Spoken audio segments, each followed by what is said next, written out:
Stay up to date with what's happening in North Central Washington. Go to the NCW Life Community Calendar at ncwlife.com.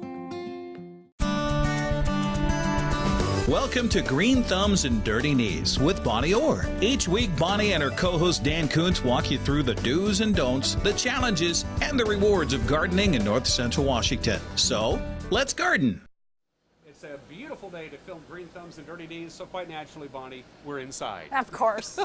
And thank you, you brought me something to eat. I did. I am starving. Can I just dig right no, in? you do not want it. Ooh. Do you remember last year how much fun we had looking at soil? And what we did is we allowed soil to settle, and we were looking at soil texture using the soil pyramid, looking at clay, silt, and sand. And we have two different kinds here. This one has more organic material in it. And you know, we thought we knew a lot, but you know something? We didn't even scratch the surface. We did not even scratch the surface. So today, we're at Cascade Analytic. These people are the professionals. They know what they're doing. They got all the nice tools and toys, and they're tools, not toys, Bonnie. Don't forget about that. We did this at home. Right. Anybody can do this. That's right. But it gives you lots of answers, but it doesn't give you all the answers. No, it only tells you about texture, so Right. that's not enough information to garden effectively. And as we say over and over again, I know we're gilding the obvious lily, but it's all about the soil. It's all about the And soil. way too many people just don't even think about it. They buy their grass seed or their plant or their bush and they plant it and it's not growing. My tomatoes aren't growing, Bonnie. What's wrong? You know something? They say there's something wrong with the soil and they want to add more fertilizer. Yeah. There's something wrong with my soil. It's not my fault. Right. So we're going to find out truly what it's about. Cascade Analytical has decided to disrupt their very busy day by allowing Bonnie and I to come in and film an episode of Green Thumbs and Dirty Knees. We're getting deep into soil testing. Perhaps the most important part of any healthy garden is a healthy soil. That's what we're going to talk about today. You want to introduce our guest before we go to commercial? This is the CEO of Cascade Analytical, and Laura Marichek. Welcome to the show. Thank you. And I want to apologize Pleasure in to be advance here. for my goofiness. Yeah. Bonnie brings it out of me. Yeah. I can tell. One of the traditions that we have here, Laura, is that we have cookies. So That we don't eat in a lab. What are you I'm talking sorry. about? I'm We're in sorry. the real place here. yeah, and if we get lucky, maybe we can get a little tour of the lab too. Yes. Before the day is over. Okay. So we're going to take a quick commercial break, and when we come back, Bonnie, Laura, and I are going to go soil testing. Not 101, 103, 104. 603. We're It's, getting it's deep. graduate level. We're getting deep in more ways than one. Green Thumbs and Dirty Knees. Don't go anywhere. We'll be right back. Green Thumbs and Dirty Knees will be right back after this. Is your vehicle in need of a quick oil change or tune-up before hitting the road this summer? Stop by Quick Lube and Tune, the home of the good guys at 610 South Wenatchee Avenue. Welcome back to Green Thumbs and Dirty Knees on the NCW Life channel. We are back on Green Thumbs and Dirty Knees. We are soil testing today, among other things. We're at Cascade Analytical. I printed this up off of your website, which, by the way, is fantastic. Thank you. I learned a lot just flipping on it. Good. What you do here, well, tell people what you do here. Give us Cascade Analytical 101. So we are an agricultural and environmental laboratory, and our geographic area of service is from the Canadian border to the Oregon border, from the mountain passes out to the Columbia Basin, Royal City, Othello out in there, and kind of up and down the Columbia River from north to south. Our client base is agriculture, all kinds of production agriculture, so tree fruit, wine grape, blueberries. We do some row crop, but not as much as a couple of the other soil laboratories farther east of here out in the Columbia Basin. So we pretty much specialize in perennial crops, and then local gardeners, of course, use us. We do a lot of drinking water analysis, we do a lot of irrigation, we do wastewater, we do food safety, water quality, we do food safety swabs for pathogens, we do fertilizer analysis, we do leaf analysis, we do plant fruit mineral analysis, we analyze composts and biosolids. So we work in a lot of different matrices. Wow. We have a large service area. The folks that we serve are from mom and pop backyard tomato grower to the large orchards around our area, food processors, engineers, manufacturers. I think I said food processors. You're plenty fresh, busy. fresh pack, yeah. So we have a very diverse clientele. We work in a lot of different matrices, and we're kind of a one-stop shop for our region. So if we don't do it, we probably know someone who can. So we're kind of a clearinghouse too. We're kind of that neighborly outreach for all things scientific in our area. So when people come, so when a commercial interest comes to you asking about soil, why do they need to have their soil analyzed? Well, a lot of great reasons. Number one, fertilizers are really expensive, and you don't want to fertilize so much that it washes through the soil profile and might contaminate groundwater underneath. Now, in general, tree fruit uses far less fertilizer, and anything perennial uses far less fertilizer than an annual crop, and we irrigate less than most annual crops. So in general, perennial crops do not contribute because you're pushing it with too much water past the root zone very quickly, so you're managing that effective rooting area. So expensive product, don't want to pollute. The sustainability and food safety and auditing scenarios that a lot of growers are in, like Global Gap or SQF, which is Safe Quality Food, want to make sure that you're doing things that are required and documented. So they want to make sure that if you're going to put on a fertilizer, you're not putting on too much, and you have the recommendation of a qualified professional behind that. And so wanting to make sure that you don't waste fertilizer and also not contaminate groundwater sounds like what a home gardener would be interested in also. Absolutely. Actually, home gardeners probably apply more per acre than the commercial groups do, except for probably a few forms of annual crops. Potatoes are pretty intense. But home gardeners are not regulated, and we have access to far more forms of fertilizer and pesticides and herbicides than agriculture can. So there's a lot of restricted use materials that you and I have access to that growers don't have access to anymore. And those were taken off the market intentionally because they had some environmental concerns.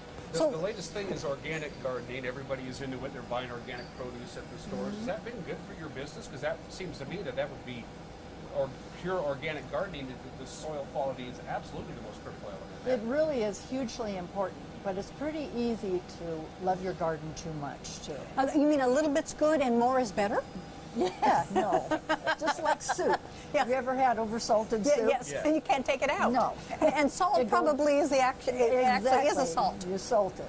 And it doesn't matter if you're putting on a conventional synthetic fertilizer or manures or whatever, they all create a salt experience around the roots of your plant, and it's really easy to burn those white, delicate feeder roots. So it doesn't take much to salt the life out of your plant.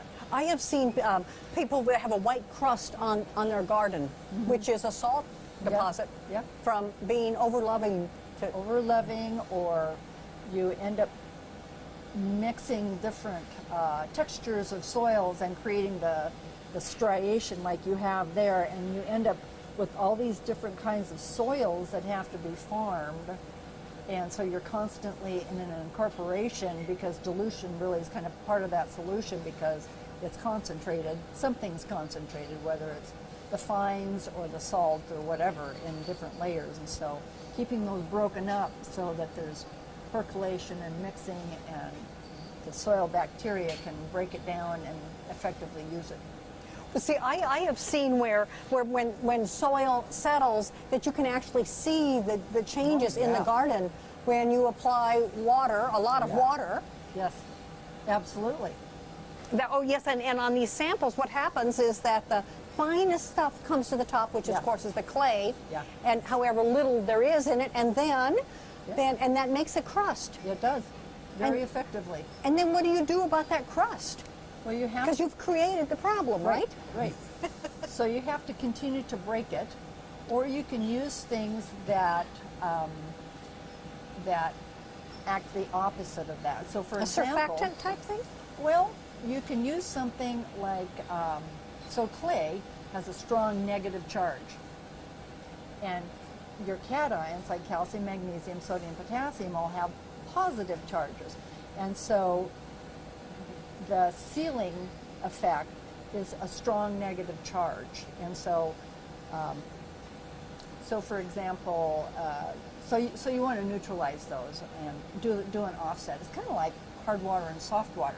Oh my gosh, I have a lot of calcium and hard water minerals. Well, when you use sodium and potassium, they have a little bit different charge. All you're doing in your water softener is exchanging one for the other.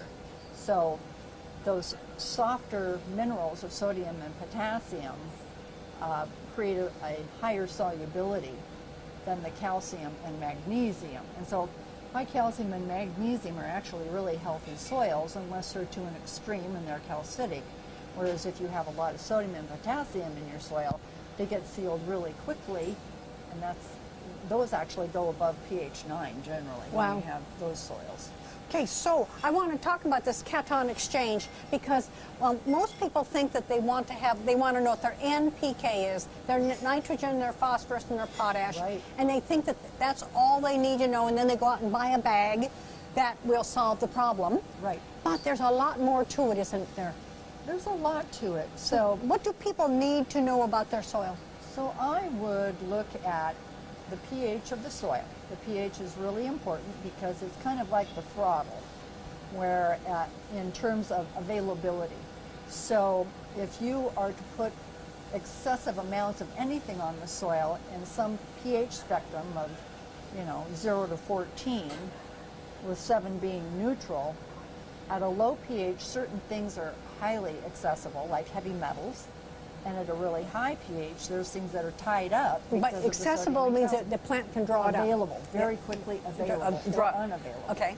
And so the pH is, the acidity or basicity of the soil is the regulator on release. And your microbes and everything kind of work optimally between a pH of 6 to 7, or 5.5 to 7.5, kind of depending on what you're growing. So you have some plants that favor acidic soils like rhododendrons and berries, and you have some things that might be happier in a slightly calcitic soil. So you have some of your root crops that really enjoy that. Or cabbage. The tubers, and the cole crops. So, so understanding what you're growing, the pH is a great indicator of where you're starting. And know that when you add fertilizer, it's generally a strong acid, or even a manure. It would have strong uric acids and these other things that will create an acidifying effect. And so it's going to burn some of that natural lime out of the soil. And conversely, if you add lime, then it brings that pH back up to a neutral or slightly above, and that keeps it in that zone where these bacteria can easily convert organic matter to ammonia to nitrate. And it doesn't matter if you're applying synthetic fertilizer or organic matter. It's all that same conversion process. If you're just putting on ammonia, it's going to convert to nitrate. If you're putting on heavy organic matter, it goes from the organic matter to nitrate, ammonia to nitrate. Bonnie and I have talked about this before, Laura. That people, fertilizer, it's just the fallback. Things aren't looking real good. I'll just add fertilizer. You and I are both agree that people over-fertilize or shouldn't fertilize at all in many circumstances. Not until they've had their soil tested. Exactly. Because how many times do people have too much nitrogen in their soil? Really, really common.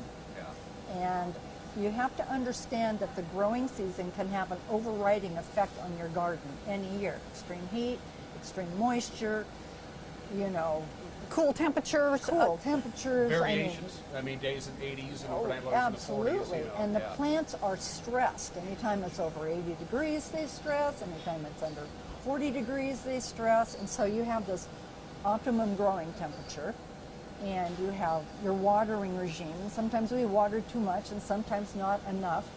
Many people don't understand irrigation requirements based on the evaporation and the extended periods of day length that we have, and so it puts all these stresses on the plants. So, and actually, before we take a quick commercial break, you brought up irrigation. You test irrigation water. Oh, yeah.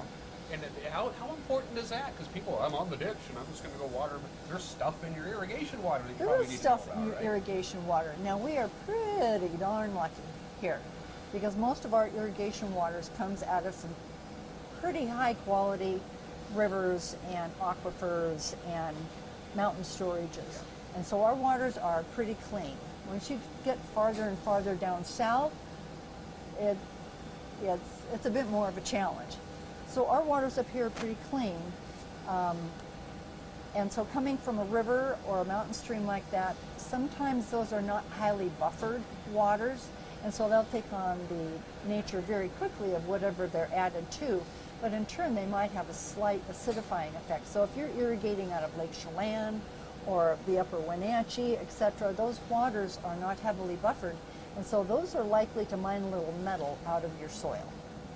If you're farther down south, there's a lot more salt and buffering capacity in the water from either use as it goes down the river, or if it's into the ditches out there, it's used multiple times as it gets to the end of the irrigation ditch. So it gets heavier and saltier as it goes, and sometimes when you're at the end of that, those can be very enriched waters. So those are difficult to manage. So how important is irrigation water? Well, if we're irrigating something 5 to 7 months of the year, a lot.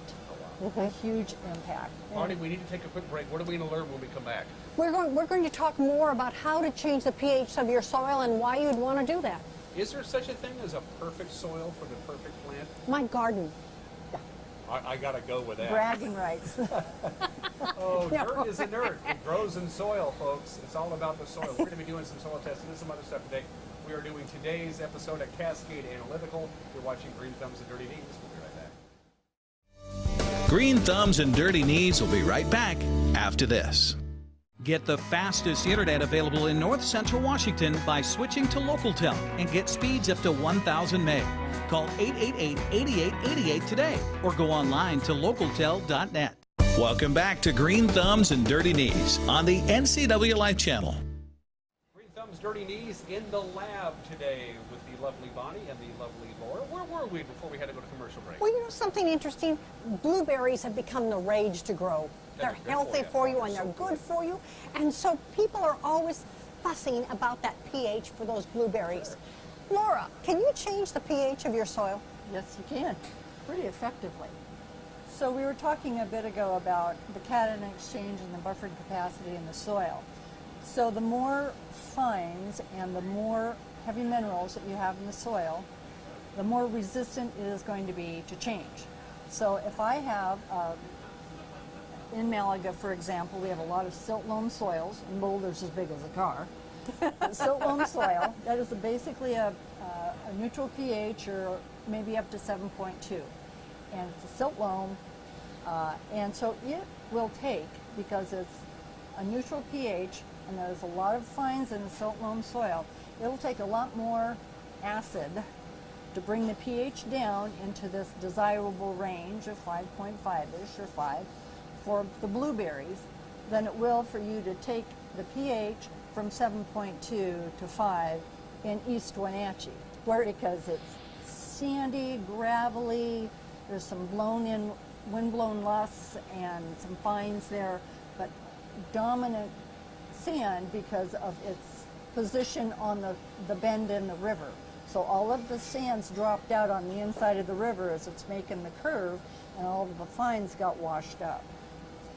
And how about the clay soils in Wenatchee? So, yeah, Oh suppose man, it's we have Chelan County. we have a ton of that. I mean, we're part of that Malaga slide, so there's a lot of clay out in Malaga too. So that came from another formation, if you will, that basically got waterlogged and slumped into our area and left the clay fines in numerous places. Not consistently, because it's part of this uneven geologic distribution. It was an event, so it's not part of a natural formation. So how does the clay affect the pH?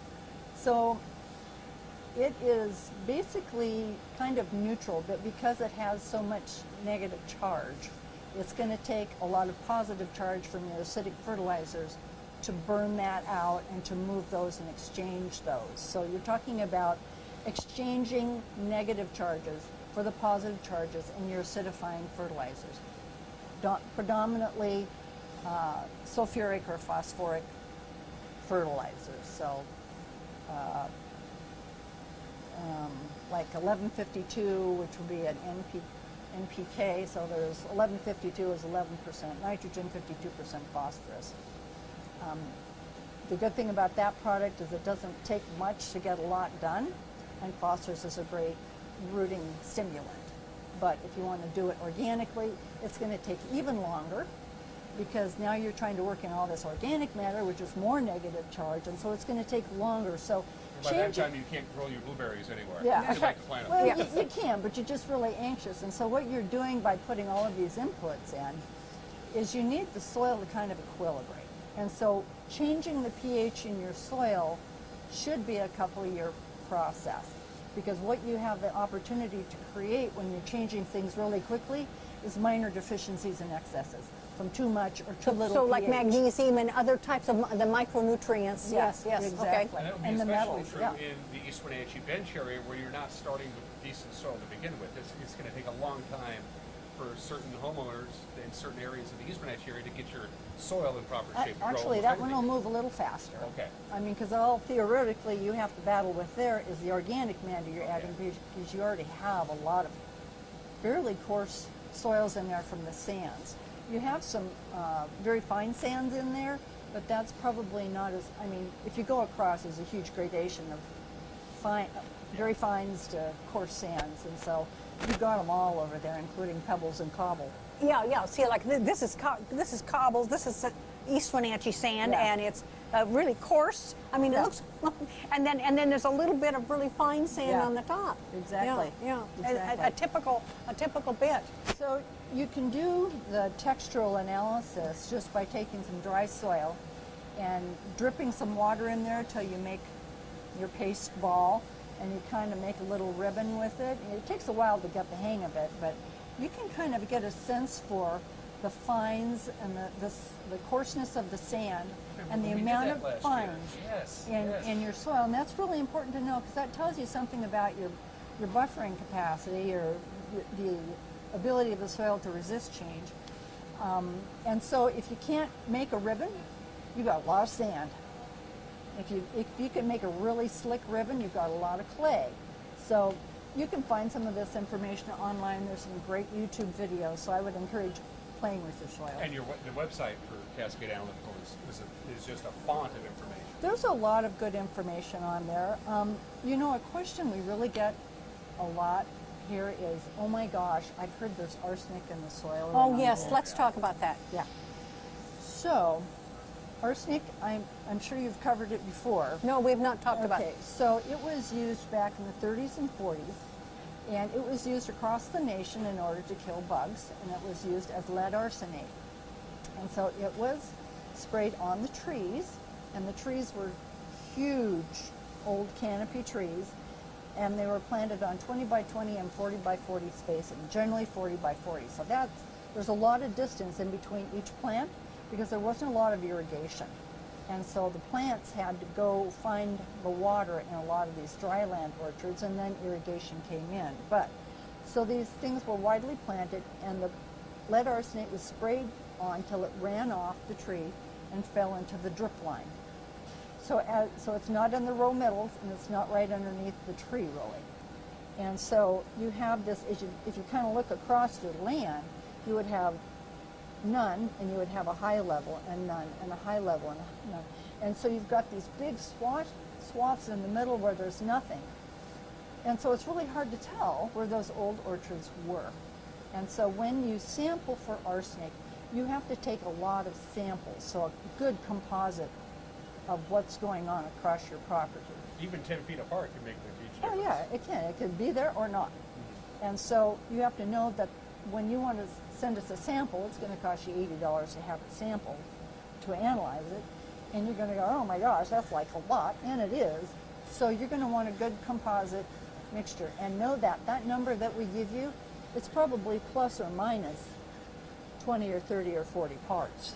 So, because you've taken a composite, which is a grab, basically, considering the acreage.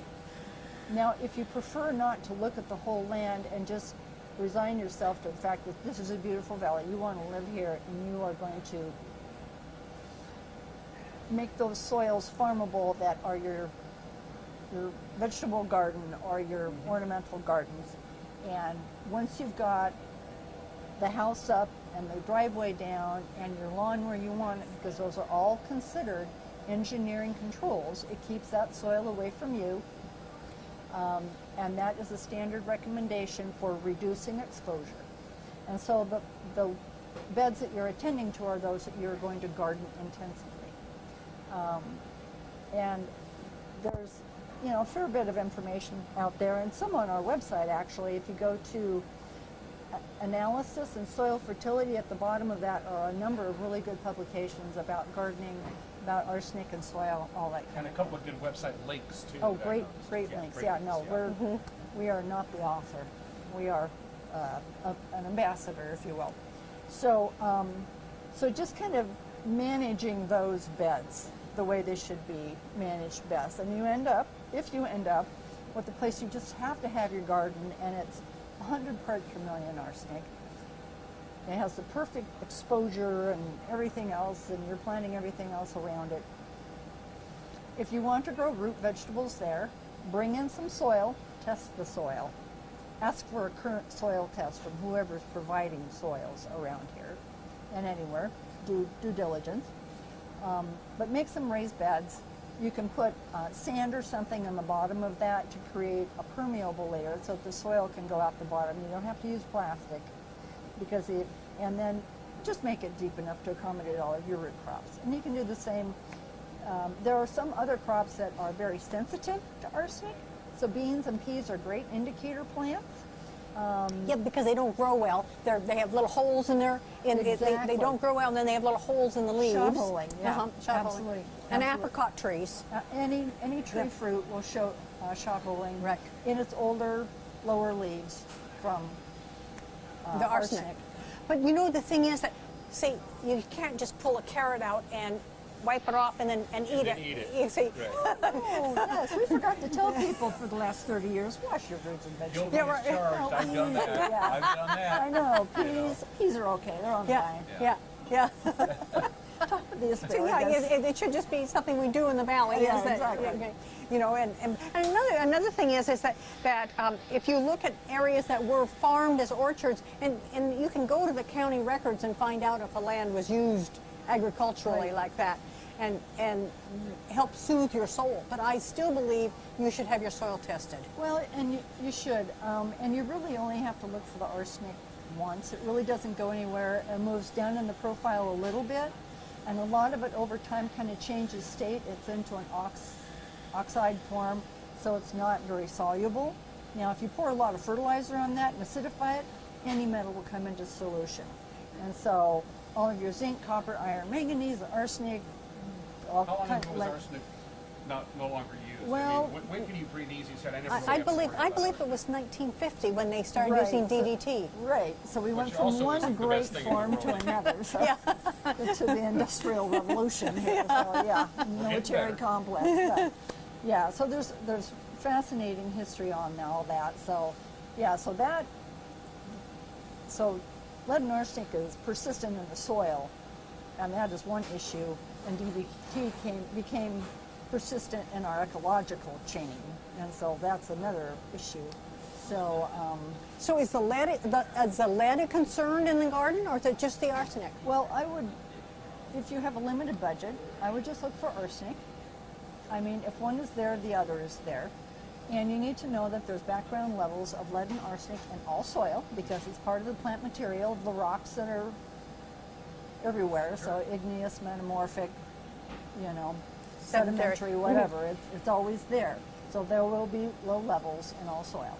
And we will see it because these instruments are extremely sensitive. These are amazing instruments here. Oh yeah. If If it's okay, maybe we'll take a tour a little bit later. I on. hope so. Yeah, Looking yeah, forward yeah. to that. Is there such a thing as the perfect soil for the perfect plant?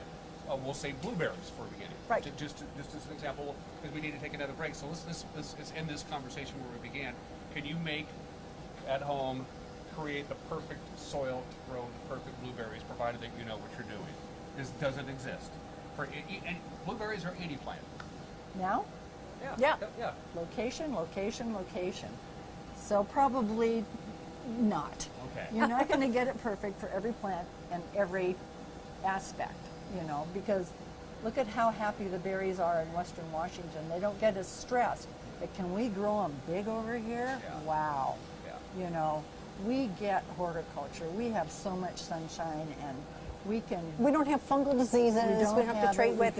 We can dial in irrigation. We can dial in the fertility. They have so much organic matter. Those plants never shut down over there. So, you know, there's pros and cons to so many things, and so it's once you have what you have, you're going to have to learn to deal with it and farm smart, because if you're you know, trying to make a silk purse into a sow's ear, it could take a while.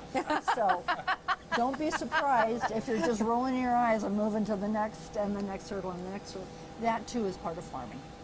Bonnie, we got to take a break. What are we going to talk about when we come back? We're going to talk about the different soils in Chelan and Douglas County. Let's do that. Okay. When we come back, it's Green Thumbs and Dirty Knees. And today, broadcasting at Cascade Analytical. We'll be right back. Green Thumbs and Dirty Knees will be right back after this.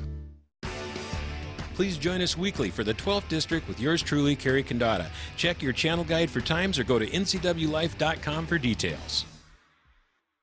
Welcome back to Green Thumbs and Dirty Knees on the NCW Life channel. We are back. Green Thumbs and Dirty Knees at Cascade Analytical. And by the way, we'll let you know how you can get a hold of Laura and the professionals here to get your soil tested, which you should do if you even have this slightest inkling about having a decent garden or lawn, whatever the case may be. We were talking about this off camera. If you look at an old photograph of the Wenatchee Valley dating back to the 20s and 30s, and you can see both the Wenatchee and East Wenatchee bench, Wenatchee is covered with orchards and farmhouses, and East Wenatchee is nothing. A couple of homesteads and maybe some cattle and some grain, and that is it. It's not just because of the railroad, it's because before the days of soil testing, you planted an orchard and hoped it grew, and they realized East Wenatchee, they weren't getting nothing. Wenatchee had all the soil to grow the orchards on. They didn't have the water Exactly. until the pipe went over in 1906, but they also didn't, the soils were sandy, so they were going to take a lot more water. Is that correct? Oh, absolutely. With our climate here and you know, we have so many days of a growing season here. 186. And can you imagine doing that without water? No. It's not possible.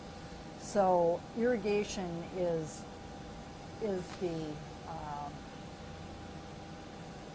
the heart of what we do. And if we don't manage our water effectively, I mean, we're really blessed with so much of it here. And to look at how that could be so different is to look south to California and how, you know, when they don't have the winter recharge in the soil and the mountains, and it is just a disaster. And, you know, we have such a cacophony of weather patterns that are coming through that are so unsettling. And so our ability to basically dial in irrigation keeps some of the variability out of the growing season for us, because we're a perennial agriculture, or we have an irrigation system that the forefathers brought here with incredible vision. Amazing work. I think the thing that I really am amazed at is how you look at photos from the 1930s before Moses Lake actually existed. Oh, yeah.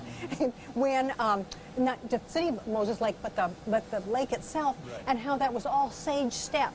Yeah. And water came, and lo and behold, it turned out to be really fertile land because of the Missoula floods, the backup, Yes. and all the wonderful stuff that fell out. Yeah, the geology here is just fascinating. And so we're, you know, that riverine community in here. And so people have planted things that have kind of interestingly enough, kind of sorted themselves out. So up the Wenatchee River Valley, there's a lot of pears. It's a cooler climate. It's a shorter growing season. Yeah, you look up at the Peshastin and Dryden and Leavenworth area, there are a lot of pear orchards. Mm-hmm. And down in Wenatchee, we have a lot more cherries. And in Douglas County and out in the Columbia Basin, there's a lot of apples. And so, you know, it's the storage and the acidity in fruits are better in higher elevation fruits. It just has to do with the cooler climates. And so those fruits store longer, and getting past the frost season, you know, if you come into bloom later like they do up on the hill, then you're likely to have a crop. And so down low in Malaga, we're always kind of on, you know, tenterhooks, wondering about the frost season and if we're going to make it. So. And you have different soil in Malaga than you do in East Wenatchee, because as you said, there were fines that settled out, and you have actually silty loam rather than sand. Absolutely. And then there's clay in Wenatchee, and sometimes really, really heavy clay. Yeah. And then as you move up the valley, you have more gravels, don't you? Gravels, and there's some lovely silt loams up there, but because it's more of that forested riverine kind of thing, and so there's some a little bit more organic matter up there. And so we're kind of talking about mineral soils in eastern Washington. Very low organic matter because of the low rainfall. As orchards continue to be torn out and replaced by subdivisions in the Wenatchee, East Wenatchee area, the actual growing places where there is a wide swath of lots of land has moved up towards the Pateras and Brewster area and on up the valleys, and that they're covered with orchards. They have specific challenges, say Brewster, 90 miles north of us, that are different from down here in the Wenatchee Valley? Or as long as you have access to lots of land and irrigation water, you should be okay? What are the challenges? Well, it's location, Okay. and they are a riverine, so they actually have some pretty good soils up there. They do have their fair share of sand and cobble. You can see it right by the river. But once you get on the benches a little above that, those are very fertile. And so they've got a lot of benches planted up there. And it's actually best because you get a little bit later bloom.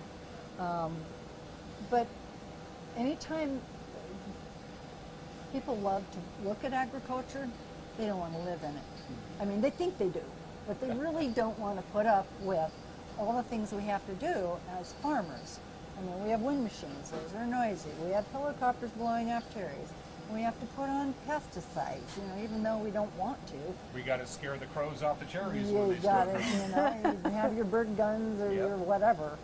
You know, you have people coming in early to harvest, you know, early in the morning. Lots of trucks. Lots of trucks. So a lot of those things are not very agreeable to many people who want the bucolic pastures, and that's not what we do here. It's permanent horticulture. So, we keep talking about the water and how it influences the soil and how it can acidify the soil and things. And I want to talk more when we come back about the water. Okay. We are so lucky to live in a country, essentially, that has safe, clean water. I mean, when we think about other parts of the world where they have to buy drinking water, I mean, it's just, we're just so blessed to have a infrastructure that works in our country. Absolutely. But there are issues with water when people want to dig wells or do other types of things. So we'll talk about that when we come back. Absolutely. We're going to transition from soil to water on this edition of Green Thumbs and Dirty Knees at Cascade Analytical. Don't go anywhere. We'll be right back. Green Thumbs and Dirty Knees will be right back after this. Have a fun video you'd like to see featured on NCW Life? Email us at newsphotos@ncwlife.com. Welcome back to Green Thumbs and Dirty Knees on the NCW Life channel. Welcome back to Green Thumbs and Dirty Knees. I am Dan Koontz alongside Bonnie, who's smarter than me, and Laura, who is smarter than both of us combined. Together, yes. Before we went to break, we were talking about water. And here in the Wenatchee Valley, you can open up your tap out of your kitchen sink and pour yourself 8 ounces of water and drink it and know you're just fine. We very few places anywhere in the world have that we have, not only in the United States, but in North Central Washington. We have great water. We have great water. Why do we have great water? We have great water because it comes from the river and it comes from snowpack, and we have an infrastructure that makes sure that it's pure and clean. And the aquifers seem to be doing just fine. Yes, but many people have wells. And so tell me about people who have wells. Well, because they don't. Nice pun.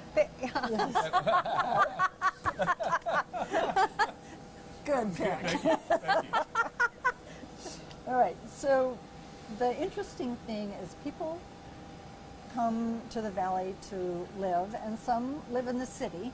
And you can thank the EPA in 1972 and the Clean Water Act for kind of pulling all of those certainties together to make sure that we have clean water and responsible utilities, et cetera, because that's really important. As the folks in Flint, Michigan found out, where they had an acidified water, a corrosion issue, ate some of the metals out of an old system. And our infrastructure, of course, needs remodeling because it's, I don't know, 60 some odd years old or more. But we are also, when people come to the valley too, they also like to live out in county. So when you live out in county, that means you don't have city water or you don't have a utility supplying that. So now you are your own utility. And you have your own sewer system and your own Right. and your own water system. And you probably paid a pretty penny to get electric in there. Yep. So you are responsible for all of those things. And water, if you don't have water, it is a very uncomfortable life. And so finding that water, making sure it's of good quality and that it's delivered cleanly and that you maintain that, you're responsible for that. Basically a wellhead protection zone, right? And so all things water are really germane to your stewardship and your husbandry of those resources. And checking these things is an important part of your business, isn't it? Right. So we generally, when you go to build, you have to do a drinking water nitrate and a coliform, the bacteria, to make sure that the water is potable. So it's of acceptable ecological quality. Now the bacteria, the total coliform and the E. coli, tell you something about the integrity of that system. So about the depth of the well, the casing of the well, the pump and its quality, the distribution into your home, and your ability to take a clean sample. So that tells you a lot. And so if any one of those are not working, then your test will fail. And it's easy to fail your first test because it's a very sensitive test and you have to be somewhat sterile in your technique. So we can coach you to that. But you want to make sure that there's no bacteria in there. Total coliform is not harmful, but you certainly don't want E. coli in there. And not all E. coli is bad for you. We have it in our gut as part of our digestive process, but it's an indicator that there could be a problem. And so the rule of thumb is shallower than 50 feet and older than 50 years, that well might be under the influence of surrounding uses. So you're going to want to know something about this well when you go to buy this property. Learn about the depth, learn about the casing, see the well log. Most of these things are available from landowner to landowner. They should get passed on. And the county has some of this information, but don't count on them for all of it. It's your due diligence in a property transaction to make sure that happens. So the other test that we'll do is the nitrate. The interesting thing about nitrates is they're very mobile in the soil profile. And so if you put fertilizer on, it will move very quickly through the soil profile to fertilize or to give nutrients to your plants. But if you put an excess of that, it will go below the rooting zone into the vadose zone, and that is just above your water table. And so it's your responsibility to take care of that column of basically of recharge. So you're responsible for the recharge of the water on your property. It might come from the watersheds, but it also comes from all the precipitation throughout the year that you're putting on. And so the nitrates, because they're mobile, are generally the first thing to hit your water table. So instead of analyze for arsenic or pesticides or anything else, check to see if nitrates are there, because that tells you what's on the way to your well. Well, one of the things is that people many times start fertilizing their lawns in February or in March, before it can even be taken up. So 100% of that material goes into the water. Yes, it does. Right. So make sure the plants are growing. Don't put on an excess. Teaspoon feed. Know the rooting depth of the plants that you're fertilizing. Is it an oak tree with a tap root? Is it a conifer, a birch tree with a fibrous root? Is it gardens? Is it we need water desperately, but we don't need too much of a good thing. It is really easy to overwater and underwater. So getting in there and knowing your soil, the water holding capacity, how much you're putting on, you know, you only need a couple of acre inches a year. But when that water, when you fertilize and the nitrates go through the soil into the subsoils and into the water table, that water table then leaches into the Columbia River. Oh, yeah. And then the people who live further down the road out to Tillamook, or not Tillamook, out to Astoria. Yeah. They're going to be affected by how well we manage our Absolutely. Everything's nitrates. about what's up gradient, what's upstream. And so taking care, understanding what is upstream of you, so knowing about where the waste, you know, many wastewater treatment plants empty into the waters of the state. They're held to very high standards. They cannot exceed those. Our Department of Ecology and EPA comes right down on them, Department of Health. But if you want to know something about that, all that is public record. Also, your utilities and anybody that is purveying water for a Class A system, which is, you know, about 25 hookups, so that's a fairly big system, is required to give a CCR, a Consumer Confidence Report, every single year by July 1. So you would get one from the PUD or the city of Wenatchee. Yep, you get if those you're flyers, I see 'em. Exactly. So that tells you what they've found, if anything. And they're looking just for detections. So even if they find it and it didn't exceed any EPA, they still have to report it. It was just detected, even though it was below any kind of environmental level. So they're looking for anything. So it's a pretty high standard that our agencies hold our water purveyors to. And so once you know that, you know how serious the water game is and how important that water responsibility is on your property.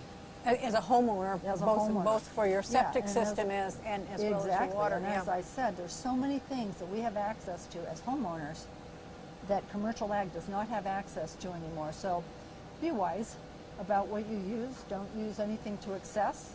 A little more hand weeding could be okay, you know.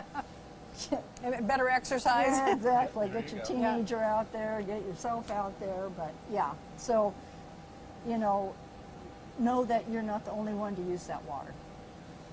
What we'll do is we'll take one more little break. Okay. And we'll wrap up this episode by talking about Cascade Analytical and how what you can do to get your soil tested and get your water tested with Laura and the professionals here at the lab.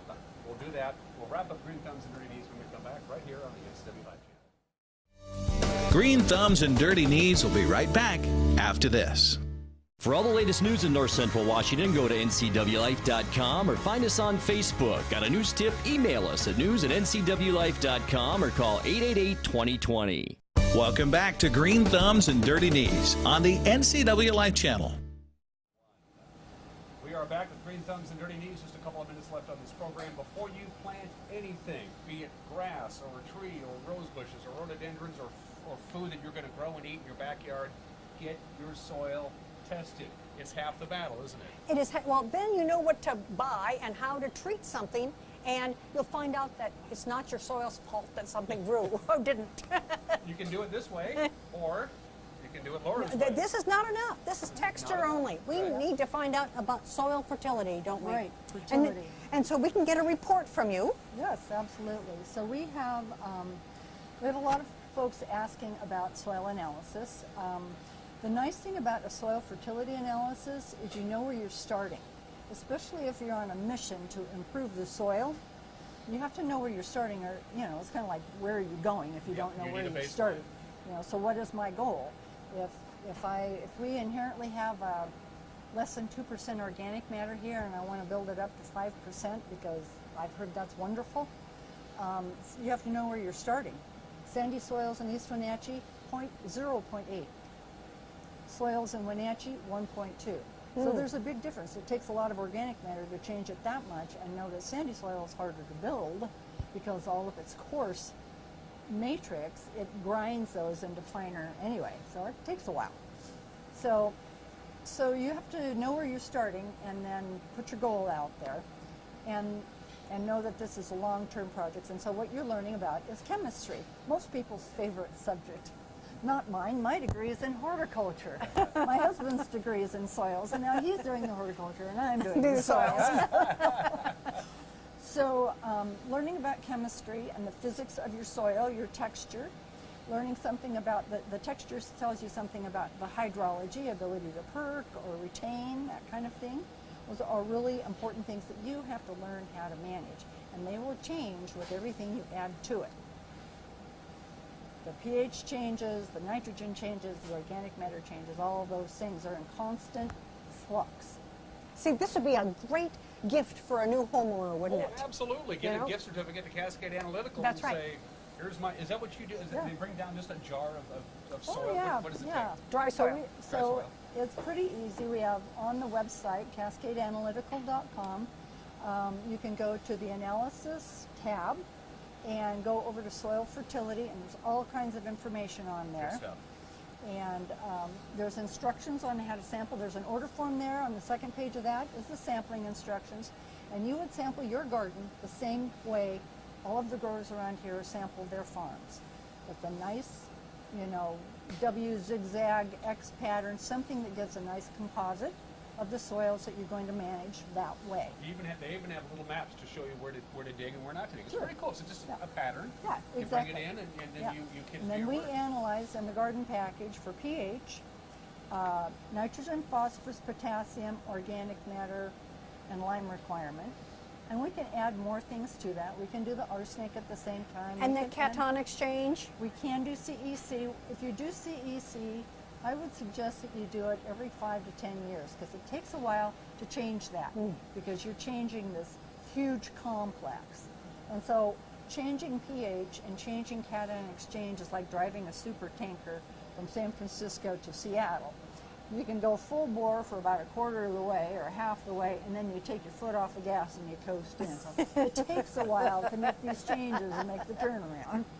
Well, I've learned a lot today. We're out of time, but can we come back another time and maybe take a tour of these facilities? Sure. Are you okay with that? Absolutely. I learned a lot. Bonnie, did you learn a lot I today? sure did. I did. Yeah. I did. Get your soil tested and have the pros of Cascade Analytical take care of it. So for Laura and Bonnie, I'm Dan Kuntz. Green Thumbs and Dirty Knees is a wrap. We will see you next week. Take care. Bye-bye. Thanks, Laura. Sure.